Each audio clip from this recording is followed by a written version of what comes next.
la presencia de los personajes inmersos en los temas de mayor interés ciudadano nos acompañan ahora en Los Protagonistas.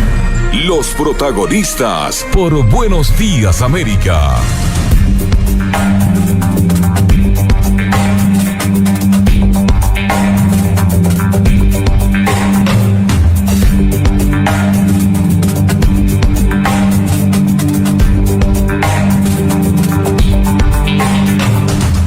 De la mañana con 24 minutos. A esta hora de la mañana vamos a darle la bienvenida a la máster Estefanía Terán.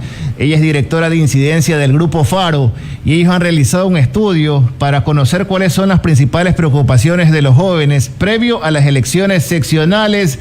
Estefanía, buenos días. Carlos Murrieta le saluda. ¿Nos podría contar de qué se trata este estudio que ha realizado el Grupo Faro? ¿Qué es lo que han dicho los jóvenes? Claro, bienvenida. Sí. Primero, quisiera agradecer por el tiempo que nos dan, y segundo, quiero comenzar presentando al Grupo Faro. Faro es un centro de investigación y de acción independiente que genera evidencia y también implementa iniciativas para incidir en política pública y promover prácticas que lleven a una sociedad más equitativa y sostenible. Grupo Faro en cada momento electoral inicia una iniciativa que se llama Ecuador Decide. Esta iniciativa lo que quiere hacer es promover una participación política de calidad en elecciones. Para eso nosotros promovemos el voto informado. Dentro de lo que es la promoción del voto informado, nosotros hicimos estas encuestas para poder entender un poco mejor cuáles son las prioridades en 5 ciudades de los jóvenes. ¿Por qué? Porque en esta ocasión, esta quinta edición, porque la hemos hecho ya en 4 ocasiones previas, se va a enfocar en jóvenes de entre 16 y 35 años. Y así fue esta muestra que nosotros hicimos en 5 ciudades. Las ciudades son Loja, Quito, Guayaquil, Pastaza y Portoviejo. Se hicieron 1.541 encuestas en hogares a jóvenes de entre 16 y 35 años con un 95% de confianza y más o menos un 5% margen de error. Entonces, aquí se inscriben, ¿no?, un poco estas encuestas como para nosotros entender cuáles son esas necesidades de esta población joven, que es el grupo objetivo de Ecuador Decide ahora en estas elecciones, en estas 5 ciudades, y sobre eso construir las herramientas de voto informado que nosotros usualmente lo hacemos. Estefanía, los jóvenes van a ser los grandes electores de los comicios seccionales del 2023. ¿Cuántas personas existen en este, tal vez, rango de edad? La tercera parte del padrón electoral para las elecciones seccionales son jóvenes. Más o menos, digamos, el padrón electoral está en 13.5 millones. La tercera, el tercer 30%, digamos, van hasta menores de 30 años. ¿Qué le consultaron? La encuesta va hasta 35 años, pero digamos, esos son los datos. Oiga, qué bueno conocer que ya no soy joven, porque solamente es de 16 a 35 años. Pero ¿qué le preguntaron a los más jóvenes de nuestro país en el marco de esta encuesta de prioridades? ¿Qué les preocupa a los jóvenes? ¿Cuáles fueron las preguntas que formularon ustedes? Bueno, hay algunos temas que son más intuitivos, digamos, en relación con la política tradicional, y es que 3 de cada 10 jóvenes dicen que se interesan en política. Es decir, tenemos una gran población de los jóvenes que no están interesados en política tradicional, ¿no? Voy a hacer esa aclaración porque los jóvenes sí participan de otros modos, pero no están participando de una forma tradicional. De ahí la otra cosa es que el 80% de los jóvenes consultados sienten que ningún partido político los representa, ¿no? Representa sus intereses. Y ahí se vuelve un poco más interesante porque, por ejemplo, podemos ver que sí hay intereses que están preocupando a los jóvenes. Entonces, en todas las ciudades, los jóvenes consideran que la seguridad debe ser atendida prioritariamente. Entonces, en todos, si ustedes ven en las 5 ciudades, los jóvenes están muy preocupados por temas de seguridad.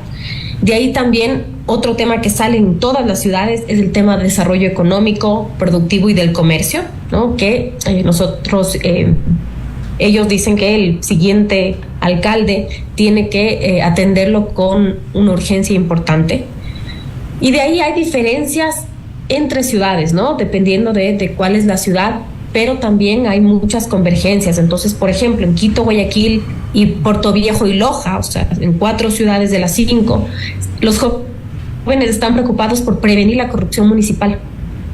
Es decir, es un tema ya de prevención de corrupción, y salen otros temas que a veces no la población un poco mayor no le interesa tanto. Entonces, por ejemplo, también en 4 ciudades, en Quito, Puerto Viejo, Pastaza y Loja, la conservación ambiental es un tema que les interesa a los jóvenes, que las autoridades se hagan cargo.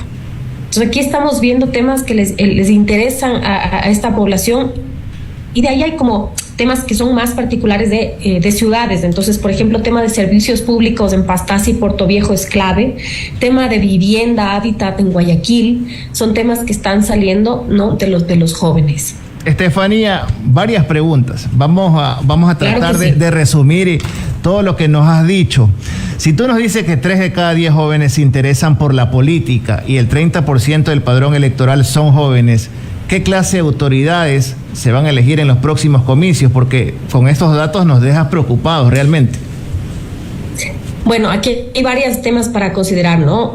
Primero, un interés en la política tradicional, diría yo, porque los jóvenes sí participan políticamente de otras formas, ¿no? Por ejemplo, a través del consumo, eso se ha visto, y de otras formas que yo creo que los partidos políticos todavía no son capaces o todavía no han desarrollado, no se han innovado lo suficiente para poder llegar a esta población, ¿no? Por ejemplo, a través de medios tecnológicos. De ahí también el voto es mandatorio, ¿no? Entonces acá esta es otra opción, que si bien no se interesan en la política, acá el voto es mandatorio y sí o sí igual tienen que votar. ¿Cuál es la consecuencia? Que es muy importante, igual como usted dice, porque no es cuestión solo de tener una papeleta electoral, sino que tiene una autoridad con una legitimidad bajísima, y que también la representatividad, ¿no?, de la población que para la que rige también es muy baja, ¿no?, muy leve, y eso es muy complicado para temas de gobernabilidad, como lo hemos visto, ¿no?, en las anteriores en los anteriores periodos, ¿no?, de nuestros alcaldes. Estefanía, ¿por qué crees tú que los partidos políticos no les interesa que sus organizaciones sean llamativas para los jóvenes? Tomando en consideración esa cifra que tú nos presentas, el 80% de los jóvenes considera que ningún partido político los representa. ¿Cuál es el error de la organización política, de los jóvenes, porque están siendo muy exigentes y no comprenden la política tradicional? Creo que ahí es un momento de innovarse y de transformarse, y creo que eso va a tomar un poco de tiempo, además, porque las tecnologías o por ejemplo los memes, ¿no?, estas formas de comunicarse muy sucinta, ¿no?, que tienen los jóvenes para poder expresar ideas que son grandes, eso todavía requiere de ciertas habilidades, y yo creo que eso se va a ir construyendo en el camino. Sin embargo, creo que sí tienen que tener los partidos políticos apertura a que los jóvenes puedan ingresar en sus filas, ¿no?, para poder ser parte de estas organizaciones que son muy importantes en una democracia constitucional liberal como la nuestra, ¿no?, como con instituciones fuertes. Tienen que abrir sus puertas, pero también dejar que ellos puedan hacer las cosas de manera distinta a la que estamos los partidos tradicionales, digamos, o habituados, ¿no? Pero por otra parte también estamos viendo que hay muchas candidaturas que no vienen de organizaciones políticas tradicionales o con historia, sino que también son constituidas para las elecciones per se, y que son también candidatos independientes que no tienen respaldo en una organización política constituida, y esto también es una de las razones por la que no puede haber esta representación, no más de grupo, pero como organización, sí. Estefanía, tú también mencionabas que están preocupados, o más bien ellos sugieren el hecho de prevenir la corrupción municipal. Tal vez algunas de las preguntas que ustedes formularon, por ejemplo, planteando una pregunta ejemplo, ¿consideran la actual administración municipal como corrupta? Por allí fue la pregunta. ¿O por qué tal vez se muestran preocupados por este tema de la corrupción municipal los jóvenes? La corrupción tiene formas de medir, digamos, que son muy de percepción, ¿no? Entonces ahí todavía no hay formas de medir la corrupción que sean mucho más objetivas, ¿no? Cada vez estamos intentando hacerlo mejor, pero claro, siempre la percepción, y ustedes van a ver en índices, son bastante altos de percepción de corrupción o de menor integridad tanto a nivel nacional como local, ¿no?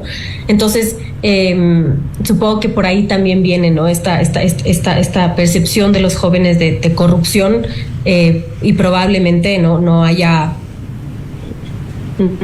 algo más, sin que necesariamente, ¿no?, ellos estén fijando en algún ejemplo en particular. No obstante, en varias, ¿no?, ciudades ya hay denuncias. El tema vivienda, ¿por qué les preocupa? Ahí nosotros no hemos preguntado el por qué, ¿no? Realmente lo que nosotros preguntamos fue cuáles son de los temas más importantes, pero fuimos hasta ahí, ¿no? Para un poco priorizar estos datos de esta encuesta. Sus intereses, ¿no? Entonces, también acá, por ejemplo, son 300 jóvenes, entonces entrar esta encuesta es más cuantitativa, ¿no?, en relación con cuáles de estos temas y que más bien responden a las competencias son de su prioridad. Entonces, no pudimos ir al detalle, ¿no? Está claro, Estefanía. Estos datos, ¿cuál es la lectura de todos estos datos en su conjunto en ciudades importantes como Guayaquil y Quito? Acá lo que nosotros, lo que proponemos es, y ahora voy a entrar un poco más a la iniciativa, es con esta información, lo que nosotros vamos a hacer en Ecuador Decide es primero hacer unos diagnósticos, ¿no? Entonces ustedes van a poder entrar a la plataforma de Ecuador Decide y ver estos diagnósticos sobre los diferentes temas de las ciudades. Entonces aquí es en cada ciudad qué es lo que está pasando en relación con seguridad, qué es lo que está pasando con relación con reactivación, y los otros temas que han sido priorizados.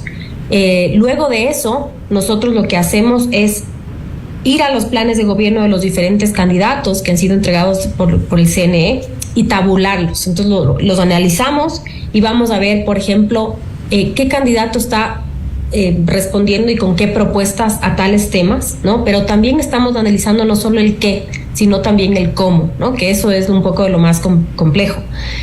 Hay una cierta sorpresa, digamos, en el sentido positivo, que el 60% de los planes de gobierno de los distintos candidatos sí están diciendo el cómo, ¿no? El 60% de las propuestas de los candidatos sí dicen el cómo, ¿no? Todavía hay un 40% que no está haciéndolo, pero este es un dato que realmente es importante en relación con las elecciones anteriores, que era un número mucho menor.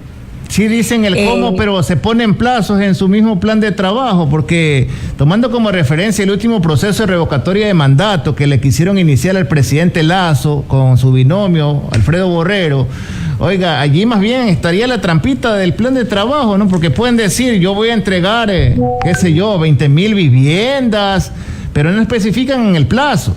Y oiga, allí algún colectivo que se encuentre insatisfecho por cómo está administrando la ciudad ese alcalde puede tranquilamente decir, no, pero es que no ha cumplido con un ofrecimiento de campaña. ¿No cree usted que más bien para que nuestra democracia sea un tantito más idónea para que se cumplan los ofrecimientos de campaña, el CNE no debería más bien revisar estos planes que presentan cada uno de los candidatos en las diferentes provincias y ciudades para que también pongan plazos en el marco de sus ofrecimientos? Porque ya aprendieron a poner el cómo. Antes los criticaban porque decían, yo te prometo, pero no decían el cómo iban a conseguir las cosas. Ahora sí dicen el cómo en un 60%, pero no nos están diciendo en qué plazo van a conseguirlo. El plazo se entiende en los 4 años, ¿no? Sin embargo, por ejemplo, creo que es importante, y ahí el rol de la sociedad civil también y de los propios votantes, de ir viendo, a ver, si es que en 4 años me está diciendo que esto es lo que va a cumplir, al menos en el primer año, para poder alcanzar con estos recursos, debería llegar a, ¿no? Pero de ahí el plazo se entiende en los 4 años, y de hecho en esta oportunidad también Ecuador Decide va a ser una herramienta de análisis, que es analizar la calidad de planes de gobierno en función de lo que el CNE les solicita a los candidatos para que presenten en los planes de gobierno, que son ciertos estándares, ciertos requisitos, ¿no? Que asegurarían, digamos, una mejor calidad del plan de gobierno. El CNE lo sugiere, digamos, lo recomienda, y así lo solicita a los planes a los candidatos. Y nosotros justamente en esta ocasión vamos a ver qué planes están cumpliendo más con esos requerimientos que hace el Consejo Nacional Electoral. Ahora, Estefanía, esta encuesta de prioridades de los jóvenes de 16 a 35 años, esto de aquí en su momento se va a transformar o convertir en un diagnóstico y ustedes lo van a comparar con los planes presentados por cada uno de los candidatos. Sin embargo, oiga, hay una cifra que nos dio hace poco un entrevistado aquí que nos dejó, mire, reflexionando acerca de cuánto tiempo la gente le dedica a la lectura y cuán informado se encuentra para tomar decisiones. Y la persona que entrevistábamos nos decía que 9 de cada 10 jóvenes les gusta la lectura y que anualmente ellos solamente leían un libro al año. Entonces, tomando como referencia, ellos pueden tener preocupaciones, ¿no? Como la seguridad, el hecho de que presumen o tienen la percepción de que las administraciones municipales puedan ser o no corruptas, pero ellos están informados, tomando también como referencia el nombre de su iniciativa, de la iniciativa del Grupo Faro, que ustedes promueven el voto informado. Ellos a estas alturas del partido están informados para tomar decisiones, para elegir correctamente en las próximas elecciones. La iniciativa ha tenido un crecimiento orgánico importante desde la primera edición, que fue en el 2017, ¿no? Nosotros hemos estado ya en 4 ediciones, 2017, de ahí la consulta y referéndum del 2018, en las elecciones seccionales del 2019, elecciones presidenciales del 2021, del 2019 y ahora en estas elecciones. Lo que nosotros hemos visto sí es un crecimiento importante, ¿no? de cuáles son las personas que efectivamente van a ver. Todavía estamos viendo cómo podemos segmentar esta población, pero lo que nosotros sí podemos asegurar es que la edad, ¿no? de las personas que utilizan nuestras herramientas son jóvenes. Entonces, justamente nosotros, viendo la dificultad que existe en poder informarse, por ejemplo, bajándose el plan de gobierno, que muchos llegan a ser muy amplios, ¿no?